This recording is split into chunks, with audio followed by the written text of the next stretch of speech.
ദക്ഷിണേന്ത്യയിലെ പ്രധാന തീർത്ഥാടന സഞ്ചാര കേന്ദ്രമായ പറശ്ശിനിക്കടവിലെ പറശ്ശിനി മുത്തപ്പൻ ടൂറിസ്റ്റ് ഹോമിന് മുന്നിൽ സ്ഥാപിച്ച മുത്തപ്പൻ തിരുവപ്പന ശില്പത്തിന്റെ അനാച്ഛാദനം ഫെബ്രുവരി 23-ന് ഗാനരചയിതാവ് പത്മശ്രീ കൈതപ്രം ദാമോദരൻ നമ്പൂതിരി നിർവഹിക്കുമെന്ന് കേരള ക്ഷേത്രകലാ അക്കാദമി ചെയർമാൻ സംഗീതരത്നം ഡോക്ടർ കാഞ്ഞങ്ങാട് രാമചന്ദ്രൻ വാർത്താസമ്മേളനത്തിൽ അറിയിച്ചു. 14 അടി ഉയരമുള്ള ഫൈബർ ഗ്ലാസിലാണ് പ്രശസ്ത ശില്പി ഉണ്ണിക്കാനായി ശില്പം നിർമ്മിച്ചത്. വാർത്താസമ്മേളനത്തിൽ സ്ഥാപനത്തിന്റെ പാർട്ണർമാരായ V Rameshan, C K Sasheendran, ശില്പി ഉണ്ണിക്കാനായി, ടി കെ അശോകൻ എന്നിവരും പങ്കെടുത്തു.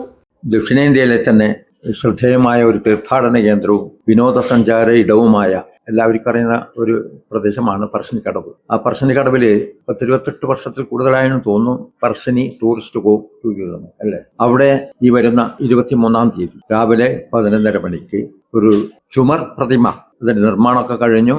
അത് നിർമ്മിച്ചിരിക്കുന്ന അതിപ്രസിദ്ധനായ കലാകാരൻ ഉണ്ണിക്കാനായാണ് നമ്മുടെ വേദിയിലുണ്ട്.